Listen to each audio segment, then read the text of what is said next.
Free ഫലസ്തീൻ print ചെയ്ത T shirt ധരിച്ച് വിദ്യാർത്ഥികൾ നടത്തിയ കോൽക്കളി തടസ്സപ്പെടുത്തി പ്രിൻസിപ്പാൾ.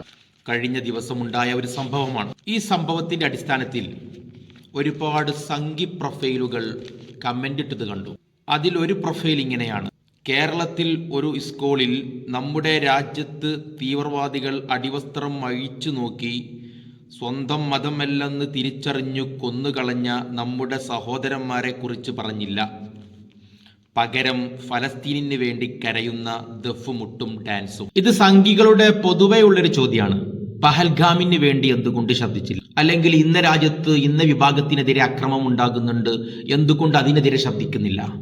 അപ്പൊ അവരുടെയൊക്കെ ഒരു തിയറി പ്രകാരം ലോകത്ത് നടക്കുന്ന എല്ലാ പ്രശ്നങ്ങൾക്കും അപലപിച്ചതിന് ശേഷം മാത്രമേ ഗസയ്ക്ക് വേണ്ടി മിണ്ടാൻ പാടുള്ളൂ, ഗസയുടെ പ്രശ്നം പറയാൻ പാടുള്ളൂ, അവർക്ക് വേണ്ടി ജയ് വിളിക്കാൻ പാടുള്ളൂ എന്നുള്ള ഒരു പ്രത്യേക തരം തിയറി. അഥവാ ഗസയ്ക്ക് വേണ്ടി നിങ്ങൾ മിണ്ടണമെങ്കിൽ ലോകത്തുള്ള ഏതൊരു വിഭാഗത്തിനെതിരെയുള്ള അക്രമത്തെയും നിങ്ങൾ അപലപിക്കണം, എന്നിട്ട് മാത്രമേ ഗസയ്ക്ക് വേണ്ടി മിണ്ടാൻ പാടുള്ളൂ.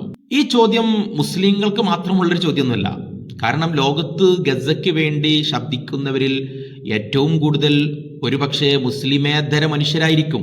മനുഷ്യത്വമുള്ള ആരും ഗസയ്ക്ക് വേണ്ടി ശബ്ദിക്കും, അവർക്ക് വേണ്ടി പോരാടും. അപ്പോൾ അവരൊക്കെ നേരിടുന്ന ഒരു ചോദ്യമാണ്: നിങ്ങൾ എന്തുകൊണ്ട് ഇന്ന കൂട്ടർക്ക് വേണ്ടി ശബ്ദിക്കുന്നില്ല, അല്ലെങ്കിൽ ഈ വിഭാഗത്തിന് വേണ്ടി ശബ്ദിക്കുന്നില്ല, നിങ്ങൾ ഗസയ്ക്ക് വേണ്ടി മാത്രം എന്തുകൊണ്ട് ശബ്ദിക്കുന്നു എന്ന ഒരു ചോദ്യം. ഇതിനുത്തരം സിമ്പിളാണ്. ഗസയിൽ നടക്കുന്നത്, ഫലസ്തീനിൽ നടക്കുന്നത് വംശഹത്യയാണ്. 2 വർഷത്തോളമായിട്ട് തുടരെ നടക്കുന്ന വംശഹത്യ. അതുകൊണ്ടാണ് ലോകം മുഴുവനും ഗസയ്ക്ക് വേണ്ടി, ഫലസ്തീനിന് വേണ്ടി ശബ്ദിക്കുന്നത്. ഇങ്ങനെ ഒരു സംഭവം ലോകത്തുനിന്ന് എവിടെയില്ല. മറ്റുള്ള ഇടങ്ങളിലെല്ലാം അക്രമം നടക്കുന്നുണ്ടെങ്കിൽ പോലും അതിനൊരു പരിധിയുണ്ട്.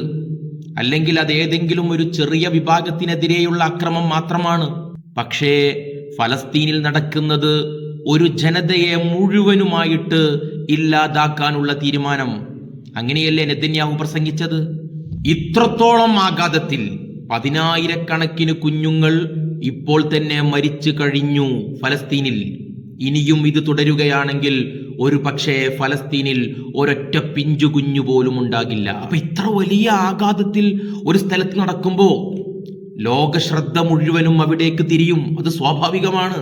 ഇപ്പോ ഇവിടെ ഒരു കുട്ടി മരണപ്പെട്ടു, കുറച്ചപ്പുറത്ത് 100 കുട്ടികൾ മരണപ്പെട്ടു. ആളുകൾ കൂടുതൽ കൂടുകയും കൂടുതൽ ശ്രദ്ധ പുലർത്തുകയും ചെയ്യൽ എവിടെയായിരിക്കും? 100 കുട്ടികൾ മരിച്ചിടത്തായിരിക്കും. അപ്പൊ അവിടെ പോയി നോക്കുന്ന ഒരാളോട്, എടാ അവിടെ ഒരു കുട്ടി മരിച്ചിട്ടുണ്ടല്ലോ, നീ എന്താ അവിടേക്ക് വരാത്തത്? അപ്പുറത്ത് വേറെ 2 കുട്ടികൾ മരിച്ചിട്ടുണ്ടല്ലോ, നീ എന്താ അവിടേക്ക് വരാത്തത് എന്ന് പറഞ്ഞിട്ട് കാര്യമില്ല. ഒരു ദുരന്തത്തിന്റെ പ്രത്യാഘാതം എത്രത്തോളമായിരിക്കും, അത്രത്തോളമായിരിക്കും ജനങ്ങളുടെ ശ്രദ്ധ അവിടേക്ക്. മുസ്ലിങ്ങൾ ഇപ്പോ ഫലസ്തീനിൽ മാത്രമാണോ ദുരിതം അനുഭവിക്കുന്നത്? ലോകത്തിന്റെ പല ഭാഗങ്ങളിലും മുസ്ലിം ദുരിതം അനുഭവിക്കുന്നുണ്ട് എന്ന് കരുതി അവിടെയുള്ള എല്ലാ മുസ്ലിങ്ങൾക്കും വേണ്ടി ഇവിടെ കോൽക്കളി കളിക്കുന്നുണ്ടോ, ഇവിടെ ദഫ് കളിക്കുന്നുണ്ടോ? ഇല്ല. എന്തുകൊണ്ട്? അവിടെയൊക്കെയുള്ള അക്രമത്തിനൊരു പരിധിയുണ്ട്. അവിടെയുള്ള അക്രമം ഒരു പക്ഷേ ഒരു ന്യൂനപക്ഷ മുസ്ലിങ്ങൾക്കെതിരെ മാത്രമായിരിക്കും. പക്ഷേ ഫലസ്തീനിൽ അങ്ങനെയല്ല. അതുകൊണ്ടാണ് ഫലസ്തീനിന് വേണ്ടി ഇറങ്ങുന്നത്. സംഘികൾ ചോദിക്കുന്നത് പോലെ നിങ്ങൾ എന്തുകൊണ്ട് പഹൽഗാമിന് വേണ്ടി ദഫ് കളിക്കുന്നില്ല, കോൽക്കളി കളിക്കുന്നില്ല? കാശ്മീരിലെ പഹൽഗാമിൽ കുറച്ച് തീവ്രവാദികൾ വന്നുകൊണ്ട് നമ്മുടെ ഇന്ത്യയിലെ ജനങ്ങളെ വെടിവെച്ചു കൊന്നു. ആ വിഷയത്തിൽ കേരളത്തിലെ, ഇന്ത്യയിലെ എല്ലാ മുസ്ലിം സംഘടനകളും പ്രതിഷേധിച്ചു. എല്ലാവരും ഇന്ത്യയുടെ കൂടെ നിന്നു. 2 ആഴ്ച കഴിഞ്ഞപ്പോൾ ഇന്ത്യ തന്നെ നല്ല മറുപടി കൊടുത്തു. ഇവിടെ കൊന്നതിനേക്കാൾ ഇരട്ടി അവിടെ കൊന്നു.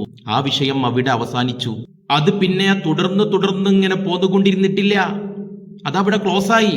അങ്ങനെ തുടർന്ന് പോന്നുകൊണ്ടിരിക്കുകയാണെങ്കിൽ നമ്മൾ ഇപ്പോഴും പ്രതിഷേധിച്ചു കൊണ്ടിരിക്കും. ഫലസ്തീനിന് വേണ്ടി നമ്മൾ പ്രതിഷേധിക്കുന്നത് അതുകൊണ്ടാണ്.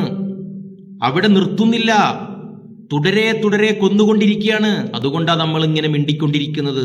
അവിടെ എന്ന് ഈ പറയുന്ന അക്രമം ഇസ്രായേൽ അവസാനിപ്പിക്കുമോ അന്ന് നമ്മൾ നിർത്തും. നമ്മൾ പിന്നെ പ്രതിഷേധിക്കില്ല. ചുരുക്കി പറഞ്ഞാൽ ഒരു വിഷയത്തിലുള്ള പ്രതിഷേധം ആ വിഷയത്തിന്റെ ഗൗരവം അനുസരിച്ചായിരിക്കും.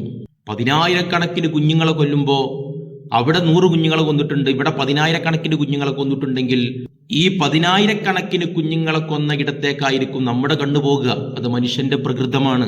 ഇതേ ഇവിടെ സംഭവിക്കുന്നുള്ളൂ. അല്ലാതെ ലോകത്തുള്ള എല്ലാ അക്രമവും നിങ്ങൾ അപലപിക്കണം, അതിനുവേണ്ടിയൊക്കെ നിങ്ങൾ കോൽക്കളി കളിക്കണം, അതിനുവേണ്ടിയൊക്കെ നിങ്ങൾ ദഫ് കളിക്കണം, എന്നിട്ട് നിങ്ങൾ ഗസക്ക് വേണ്ടി, ഫലസ്തീനിന് വേണ്ടി ദഫ് കളിക്കാൻ പറ്റുള്ളൂ എന്നൊക്കെ പറഞ്ഞാൽ എന്താ ചെയ്യുക?